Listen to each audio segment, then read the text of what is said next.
Somajiguda press club లో meet the press కార్యక్రమంలో BRS working president KTR మాట్లాడుతున్నారు. లైవ్ లో చూద్దాం. 2018లో చంద్రబాబు నాయుడు గారు వచ్చారు, పోటీ చేశారు. 23లో మీరు పోటీ చేశారు. పోటీ చేయండి, ఎవరు వద్దంటున్నారు. కానీ మీరు ఇక్కడికి వచ్చి మాట్లాడేటప్పుడు ఇదేదో ఆషామాషిగా ఏర్పడ్డ రాష్ట్రం కాదు, ఇదేదో అనాయాసంగా వచ్చిన రాష్ట్రం కాదు. వేల మంది బలిదానాలతో రక్తంతో తడిసిన నేల ఇది తెలంగాణ. కాబట్టి ఇక్కడికి వచ్చినప్పుడు ఒకటికి రెండు సార్లు ఆలోచించుకొని మాట్లాడాలి.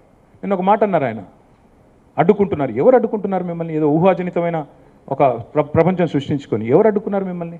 2018లో పోటీ చేస్తే అడ్డుకోలేదు, 23లో పోటీ చేస్తే అడ్డుకోలేదు, ప్రజలు అడ్డుకున్నారు. మేమేం చేస్తాం దానికి? ఒకటి మాత్రం పక్కా, పవన్ కళ్యాణ్ గారైనా ఎవరైనా సరే తెలంగాణ ఆవిర్భావ దినోత్సవం రోజు వచ్చి ఇక్కడ మేము సభ పెడతాం. అది కూడా గతంలో నేను తెలంగాణ ఏర్పడ్డప్పుడు నాకు ఆ విభజించిన పద్ధతి నచ్చలేదు. ఒక ఆయన అంటాడు తల్లిని చంపి బిడ్డను బతికించారంటాడు, ఇంకొక ఆయన విభజించిన పద్ధతి నచ్చలేదు అంటాడు. ఇవన్నీ ఏంటంటే తెలుగు హైదరాబాదీ అల్ఫాజ్ మే బోల్నా అయితే గుమా ఫిరాకి బోల్నా బోల్తే ఇసుకో. నాకు ఇష్టం లేదు తెలంగాణ ఏర్పడని సీదా సీదా చెప్పక ఉల్టా పుల్టా మాటలు ఎందుకు? ఇది బాగలేదు అది బాగలేదు. మరి నువ్వు అది బాగలేక ఇది బాగలేక 11 రోజులు అన్నం తినకుండా ఉంటే మళ్ళీ తెలంగాణ ఆవిర్భావ దినోత్సవం రోజు మీటింగ్ పెట్టాల్సిన అవసరం ఏముంది? సరే మీటింగ్ పెడదాం అనుకున్నావు, అడ్డుకున్నది ఎవరు? కాంగ్రెస్ ప్రభుత్వం. ఏమైనా అనాలనుకుంటే వాళ్ళని అనాలా?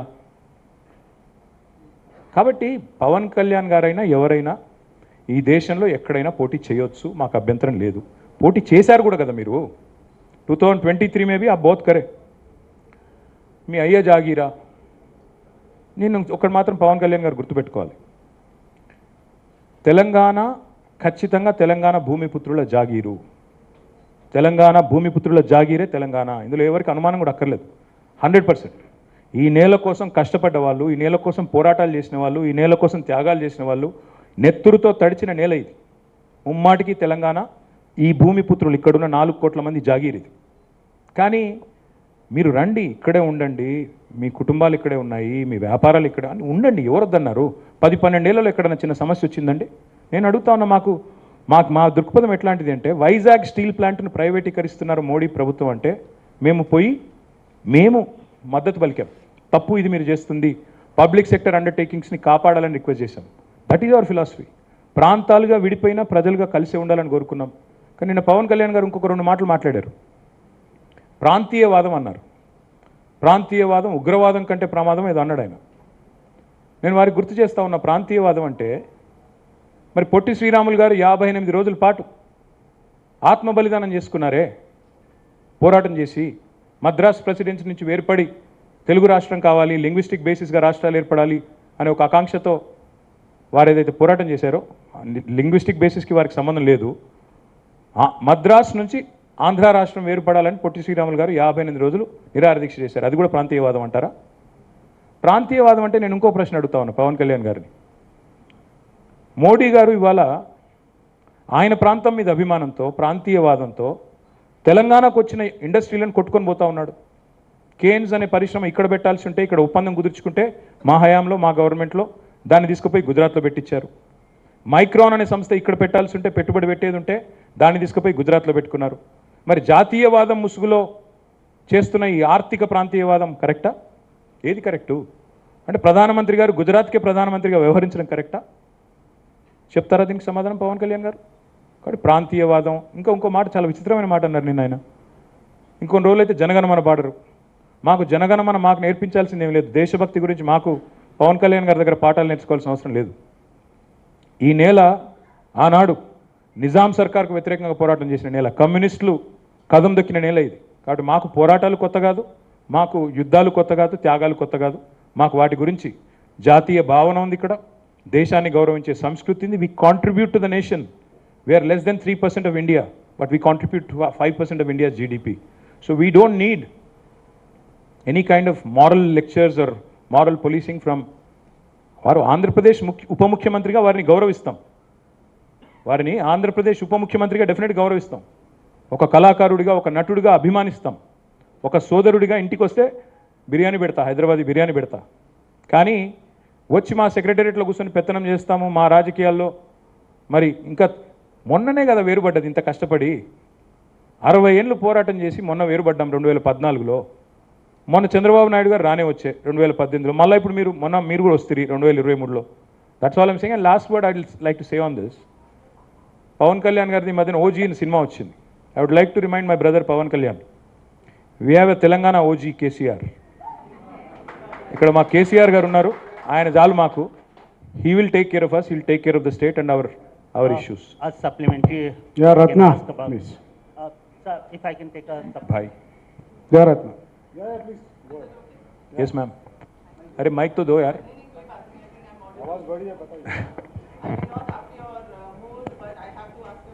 नहीं प्लीज बोलिए. You almost said the Ramayana and Ram and Sita, but the charge from BRS, I'm sorry, from the Congress is that the BRS has left the state high and dry completely, that they have to pay 95,000 crores. I'm saying this question to your answer, I mean to your statement yesterday saying that the Congress has undone what BRS has done. And another question is, Kishan Reddy made an allegation saying that the BRS fooled the people by promising Bangaru Telangana, but all they did was a Bangaru family. Could you please throw some light? Ma'am, unfortunately, Mr. Kishan Reddy doesn't have a problem when he has to work with Chandrababu Naidu ji, whose son is a minister, whose brother-in-law is an MLA. वहाँ पे उनको family politics नहीं दिखता है जहाँ उनको ज़रूरत है. बिहार में नीतीश जी और उनके लड़के के साथ काम करने में उसको कोई तकलीफ नहीं है, पर जब बीजेपी को जहाँ कहीं भी, मतलब शिवसेना में जब उद्धव ठाकरे जी, आदित्य ठाकरे जी थे, उनके साथ भी काम करने में कोई मसला नहीं था. जब उनको जो लोग उनके खिलाफ हैं, जो लोग उनसे लड़ते हैं, उनसे भेदभाव रखते हैं आइडियोलॉजिकली, उनकी जब बात आती है तो किशन रेड्डी जी काफ़ी कुछ बोलते हैं. सो मैं उनके बारे में ज़्यादा नहीं बोलूँगा, पर एक चीज़ ज़रूर कहूँगा जो आपने पूछा, that we left the state high and dry. I will leave this with our press club friends. ఇది కాగ్ లెక్క, కాగ్ రిపోర్ట్ ఇది, కాగ్ లెక్క. ప్రతి నెల మిత్తి ఎంత కడుతున్నది మన తెలంగాణ ప్రభుత్వం, ఇది 2025-26 ఈ ఫైనాన్షియల్ ఇయర్కి సంబంధించిన లెక్క. ఏప్రిల్లో కట్టింది 2260 crores, 2260 కోట్లు. జూన్లో కట్టింది, నేను చెప్పేది 25 ఏప్రిల్ లాస్ట్ ఇయర్. తర్వాత మే 2025 1905 crores, 1905 కోట్ల 60 లక్షలు. జూన్లో 2600 కోట్లు, జూలైలో 2582 కోట్లు, ఆగస్ట్ 2025లో 2091 కోట్లు, ఒక సెప్టెంబర్లో 2923 కోట్లు, అక్టోబర్లో 2159 కోట్లు. ఈ లెక్కన మొత్తం प्रोग्रेसिवली अगर आप देखेंगे मार्च के हद तक, इस साल मार्च के हद तक, अगर पिछले अप्रैल से अभी तक देखेंगे, कुल मिला के 29,679 करोड़, मतलब एक साल में 29,679 करोड़ एवरेज अगर ले लेंगे आप तो 2,500 करोड़ कुछ होगा. तो where did we leave the state high and dry and what kind of utter absolute lies are these. हम सालीना नहीं हर महीना 6,500 కోట్లు ఖర్చు పెడుతున్నాము అని ముఖ్యమంత్రి గారు చెప్తే ఈ కాగ్ లెక్క నమ్మాలా, ముఖ్యమంత్రి గారి కాకి లెక్క నమ్మాలా? See the chief minister and his team, they need to get their act straight. एक आदमी बोलता है कैबिनेट में 6 लाख करोड़ का डेट है, कर्जा है, 8 लाख करोड़ बोल के कोई और बोलता है, 10 लाख करोड़ बोल के कोई और बोलता है. बट पार्लियामेंट में केंद्र सरकार बोल रही है कि सिर्फ केसीआर गवर्नमेंट ने 2,80,000 करोड़ का कर्जा किया. పవన్ కళ్యాణ్ గారిది మధ్యన ఓజీ అని సినిమా వచ్చింది. I would like to remind my brother Pawan Kalyan, we have a Telangana OG KCR. ఇక్కడ మా కేసీఆర్ గారు ఉన్నారు, ఆయన చాలు మాకు. He will take care of us, he will take care of the state and our issues. మీ అయ్య జాగీరా. నేను ఒకటి మాత్రం పవన్ కళ్యాణ్ గారు గుర్తుపెట్టుకోవాలి, తెలంగాణ ఖచ్చితంగా తెలంగాణ భూమిపుత్రుల జాగీరు, తెలంగాణ భూమిపుత్రుల జాగీరే తెలంగాణ. ఇందులో ఎవరికి అనుమానం కూడా అక్కర్లేదు. 100% ఈ నేల కోసం కష్టపడ్డ వాళ్ళు, ఈ నేల కోసం పోరాటాలు చేసిన వాళ్ళు, ఈ నేల కోసం త్యాగాలు చేసిన వాళ్ళు, నెత్తురుతో తడిచిన నేల ఇది.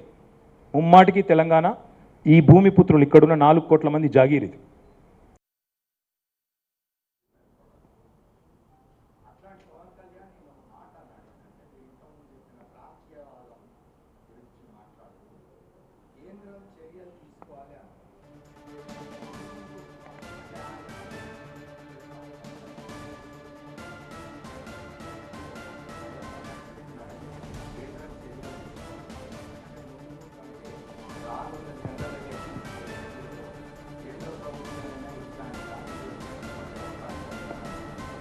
నేను అనుకోవట్లేదు సార్.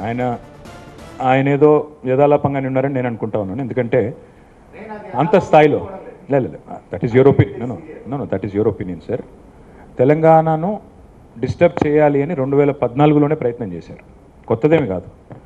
మన అనుమతి లేకుండా, మనకు కనీసం ఇన్ఫర్మేషన్ లేకుండా లోయర్ సీలియర్ ప్రాజెక్ట్ని తీసుకొని పోయి ఆంధ్రాకి ఇచ్చారు. 5 మండలాలు తీసుకొని పోయి ఆంధ్రాలో కలిపారు.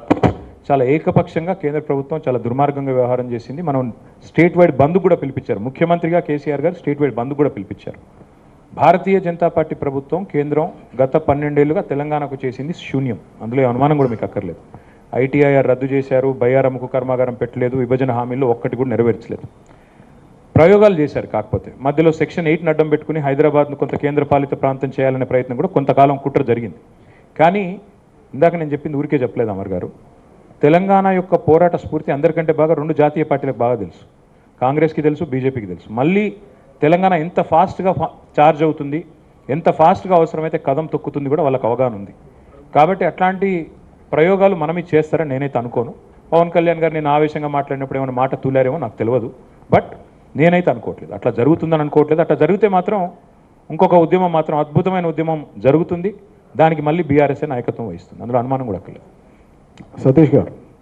సార్, రీసెంట్గా రేవంత్ రెడ్డి మాట్లాడుతూ మేము రైతులకు ఉచిత విద్యుత్ కొనసాగిస్తే బీఆర్ఎస్ వచ్చే ఎన్నికల్లో పోటీ చేయకుండా ఉంటుందా అని చెప్పేసి అడిగారు. సవాల్ నేను రేవంత్ రెడ్డి గారికి నేను అడిగేది ఒకటే, ఉచిత విద్యుత్ విషయంలో ఎవరికన్నా కొంత హక్కు ఉంది మాట్లాడేదంటే డాక్టర్ వైఎస్ రాజశేఖర రెడ్డి గారి నాయకత్వంలో ఆనాడు ఒరిజినల్ కాంగ్రెస్ వాళ్ళకు కొద్దిగా ఏమైనా హక్కు ఉంటుంది.